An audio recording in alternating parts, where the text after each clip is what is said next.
ओम श्री गणेशाय नमः। संक्षिप्त श्री भविष्य पुराण उत्तर पर्व मल्ल द्वादशी एवं भीम द्वादशी व्रत का विधान।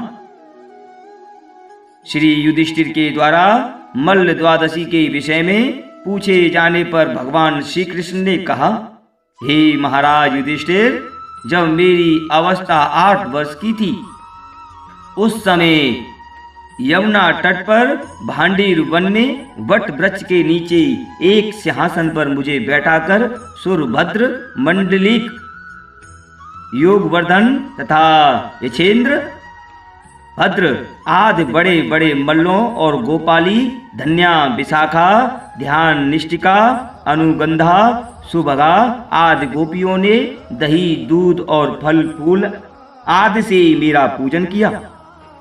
तत्पश्चात 360 मल्लों ने भक्ति पूर्वक मेरा पूजन करते हुए मल्ल युद्ध को संपन्न किया तथा हमारी प्रसन्नता के लिए बड़ा भारी उत्सव मनाया गया।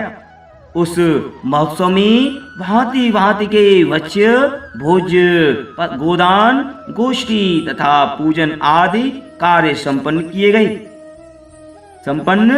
गए थे। श्रद्धा पूर्वक ब्राह्मणों का पूजन भी हुआ था। उसी दिन से वह मल्ल द्वादशी प्रचलित हुई। इस व्रत को मार्गशीर्ष मास के शुक्ल पक्ष की द्वादशी से आरंभ कर कार्तिक मास के शुक्ल पक्ष की द्वादशी तक करना चाहिए और प्रतिमास क्रम से केशव, नारायण, माधव, गोविंद, विष्णु, मधुसूदन, त्रिविक्रम, वामन, श्रीधर, ऋषिकेश, पद्मनाभ तथा दामोदर इन नामों से गंध, पुष्प, धूप, दीप, गीत, वाद्य, नृत्य सहित पूजन करें और कृष्णो में प्रियताम इस प्रकार उच्चारण करें। यह द्वादशी व्रत मुझे बहुत प्रिय है क्योंकि मल्लों ने इस बात को प्रारंभ किया था, अतः इसका नाम मल्ल द्वादशी है। जिन गोपों के द्वारा इस व्रत को संपन्न किया गया उन्हें गाय, महिषी, कृषि आदि प्रचुर मात्रा में प्राप्त हुआ। जो कोई पुरुष इस व्रत को संपन्न करेगा मेरे अनुग्रह से वह आरोग्य, बल, ऐश्वर्य और शाश्वत विष्णु लोक को प्राप्त करेगा। भगवान श्री कृष्ण पुनः बोले, हे महाराज, प्राचीन काल में विदर्भ देश में भीम नामक एक प्रतापी राजा थे। वे दमयंती के पिता एवं राजा नल के ससुर थे। राजा भीम बड़े पराक्रमी, सत्य वक्ता और प्रजा पालक थे। वे शास्त्रोक्त विधि से राज्य करते थे। एक दिन तीर्थ यात्रा करते हुए ब्रह्मा जी के पुत्र पुलस्त्य मुनि उनके यहाँ पधारे। राजा ने अर्घ पदादि द्वारा उनका बड़ा आदर सत्कार किया। पुलस्त्य मुनि ने प्रसन्न होकर राजा से कुशल क्षेम पूछा। तब राजा ने अत्यंत विनय पूर्वक कहा, हे महाराज, जहाँ आप जैसे महानुभाव का आगमन हो वहाँ सब कुशल ही होता है। आपके यहाँ पधारने से मैं पवित्र हो गया। इस तरह से अनेक प्रकार की स्नेह की बातें राजा तथा पुलस्त्य मुनि के बीच होती रही।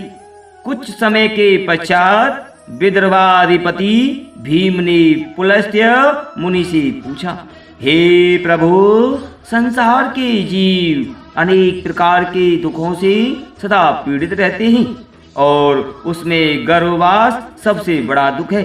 प्राणी अनेक प्रकार के रोग से ग्रस्त हैं। जीवों की सेवा, जीवों की ऐसी दशा को देखकर मुझे अत्यंत कष्ट होता है। अतः ऐसा कौन सा उपाय है जिसके द्वारा थोड़ा परिश्रम करके ही जीव संसार के दुखों से छुटकारा पाने में समर्थ हो जाए? यदि कोई व्रत दानादि हो तो आप मुझे बतलाएं। पुलस्त्य मुनि ने कहा, हे राजन, यदि मानव माघ मास के शुक्ल पक्ष की द्वादशी को उपवास करे तो उसे कोई कष्ट नहीं हो सकता। यह तिथि परम पवित्र करने वाली है। यह व्रत अति गुप्त है, किंतु आपके स्नेह ने मुझे कहने के लिए विवश कर दिया है। अधिचित से इस व्रत को कभी नहीं करना चाहिए। चितेंद्रिय, धर्मनिष्ठ और विष्णु भक्त पुरुष ही इस व्रत के अधिकारी हैं। ब्रह्मघाती, गुरुघाती, स्त्रीघाती, कृतध्यन, मित्रद्रोही आदि बड़े बड़े पाप की भी इस व्रत करने से पाप मुक्त हो जाते हैं। इसके लिए शुद्ध तिथि में और अच्छे मुहूर्त में 10 हाथ लंबा चौड़ा मंडप तैयार करना चाहिए तथा उसके मध्य में 5 हाथ की एक वेदी बनानी चाहिए। वेदी के ऊपर एक मंडल बनाएं जो 5 रंगों से युक्त हो। मंडप में 8 अथवा 4 कुंड बनाएं।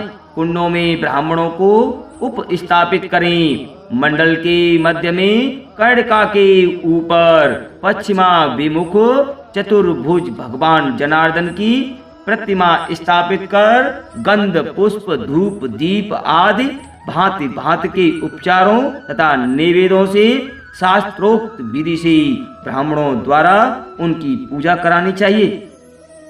नारायण के सम्मुख 2 स्तंभ गाड़कर उनके ऊपर एक आड़ा काष्ठ रख उसमें एक दृढ़ छीका बांधना चाहिए। उस पर स्वर्ण, चांदी, ताम्र अथवा मृत्तिका का सहस्त्र सत या एक छिद्र समेत उत्तम कलश जल, दूध अथवा घी से पूर्ण कर रखना चाहिए। पलाश की समिधा, तिल, घृत, खीर और समी पत्रों से ग्रहों के लिए आहुति देनी चाहिए। ईशान कोण में ग्रहों का पीठ स्थापन कर ग्रह यज्ञ विधान से ग्रहों की पूजा करनी चाहिए। पूर्व आदि दिशाओं में इंद्र, यम, वरुण और कुबेर का पूजन कर शुक्ल वस्त्र तथा चंदन से भूषित हाथ में कुश लेकर यजमान को एक पीढ़े के ऊपर भगवान के सामने बैठना चाहिए। यजमान को एकाग्रचित हो कलश से गिरती जलधारा वसोर धारा को निम्न मंत्र का पाठ करते हुए भगवान को प्रणाम पूर्वक अपने सिर पर धारण करना चाहिए। नमस्ते देव देवेश, नमस्ते गुणेश्वर, व्रतेनानेन मापायि परमात्मन नमस्तुते। उस समय ब्राह्मणों को चारों दिशाओं के कुंडों में हवन करना चाहिए। साथ ही शांति का अध्याय और विष्णु सूक्त का पाठ किया जाना चाहिए। शंख ध्वनि करनी चाहिए। भांति भांति के वादों को बजाना चाहिए। पुण्य जय घोष करना चाहिए। मांगलिक स्तुति पाठ कराना चाहिए। इस तरह की मांगलिक कार्य करते हुए यजमान को हरिवंश, सौपर्णिक, सुपर्ण सूक्त, आख्यान और महाभारत आदि का श्रवण करते हुए जागरण पूर्वक रात्रि व्यतीत करनी चाहिए।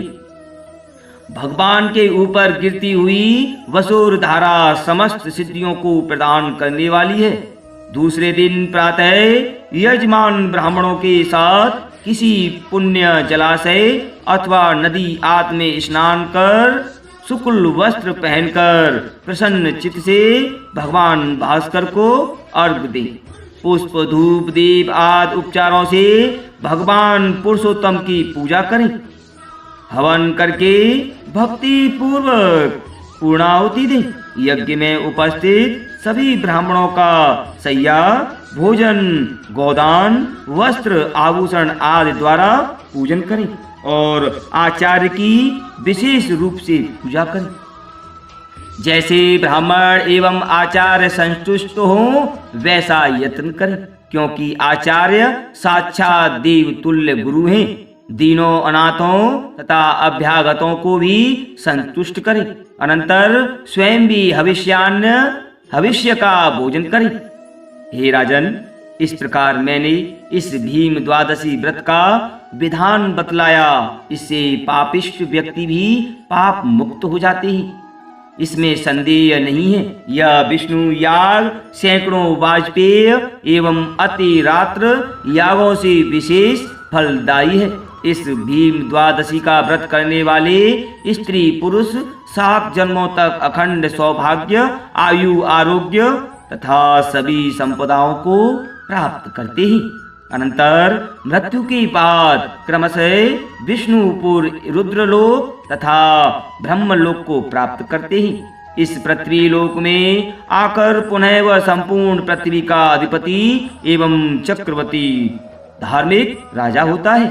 इस व्रत को प्राचीन काल में महात्मा सगर, अज, धुंधुमार, दिलीप, ययाति तथा अन्य महान श्रेष्ठ राजाओं ने किया था और स्त्री, वैश्य एवं शूद्रों ने भी धर्म की कामना से इस व्रत को किया था।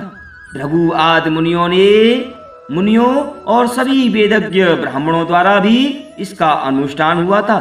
हे महाराज युधिष्ठिर, आपके पूछने पर मैंने इसे बतलाया, अतः आज से यह द्वादशी आपके भीम द्वादशी नाम से पृथ्वी पर ख्याति प्राप्त करेगी। ओम नमो भगवते वासुदेवाय। ओम नमो